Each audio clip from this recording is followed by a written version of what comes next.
The athletic complex upgrades, running into the baseball field, softball fields, tennis courts, and then of course the new stadium.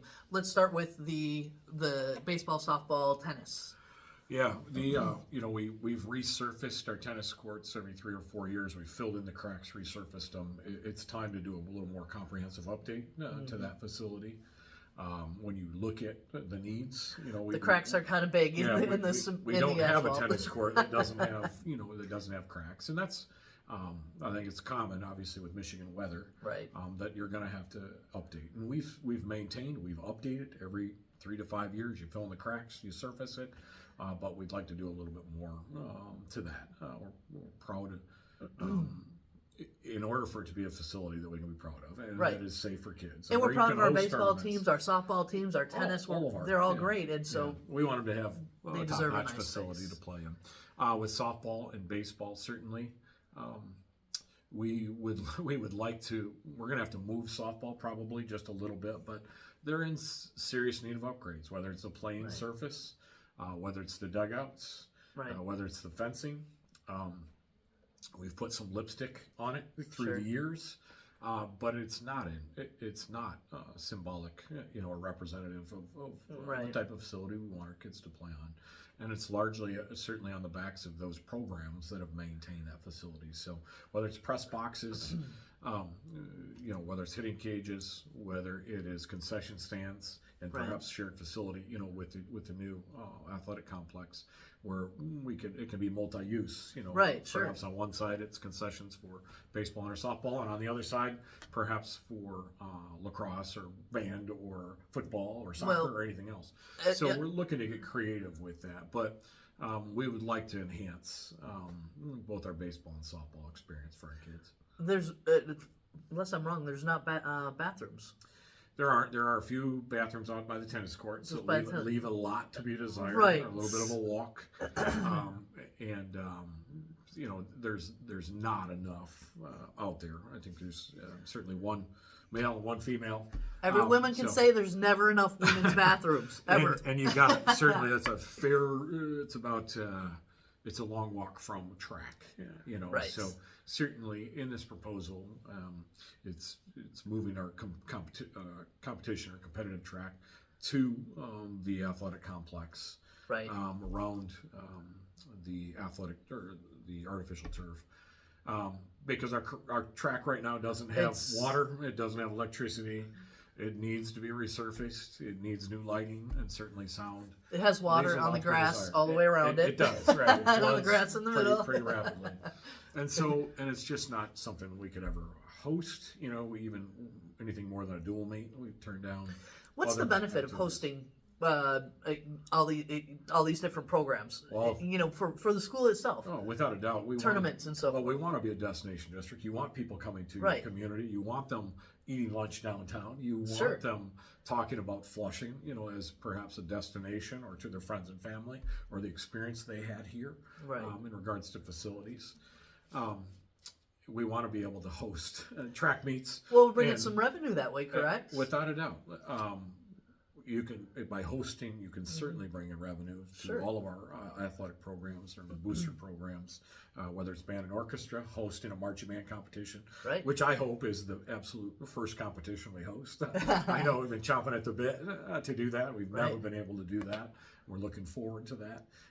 But be able to host state tournaments, from lacrosse to soccer, to football, to track and field, and again to marching band or other performances. Bring people to your community. It's a win-win for everybody. And so building the new complex with the track, the football field, and so forth.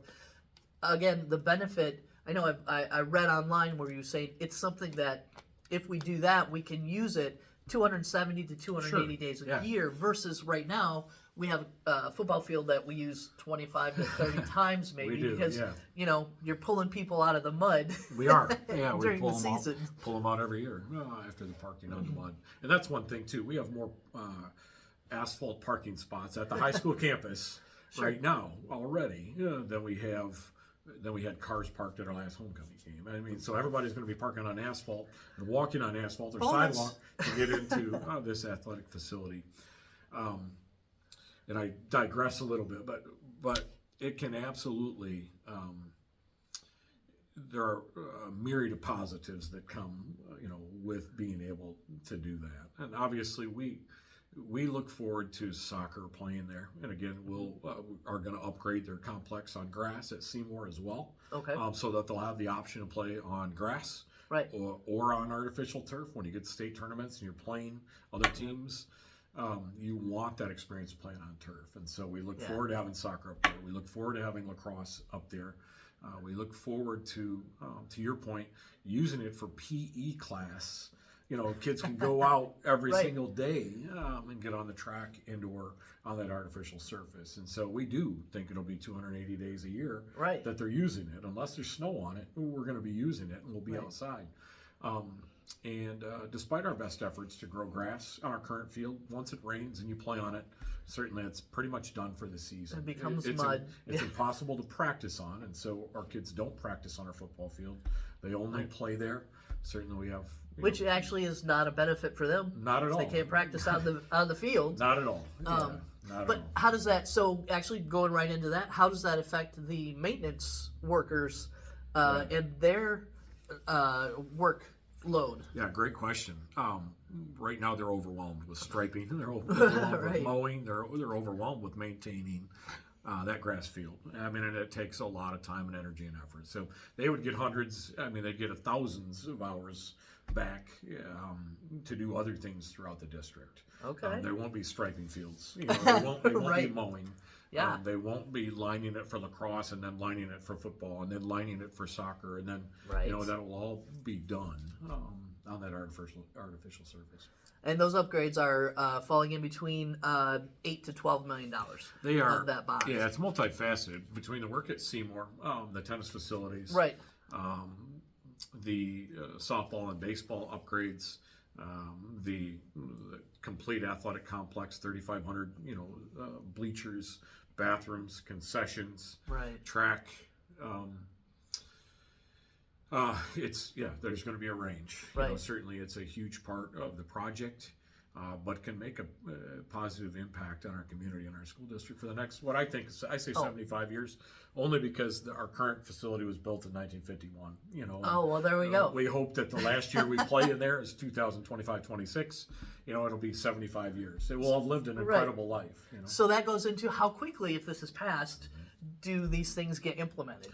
Yeah, we start with safety and security upgrades, and obviously some of those things are already off the ground and working, and it's just a matter of whether or not we pay for those things out of general fund, whether we try to sliver some of that off, which will have an impact on other programs, or whether we can pay for it out of the bond. So some of that's already started, but for the most part, we've said between 6 and 15 months. Right. For safety and security, for instructional technology, we look forward to piloting a number of things throughout next year. Wow. With a purchase the summer after, for incorporation into the 25-26 school year.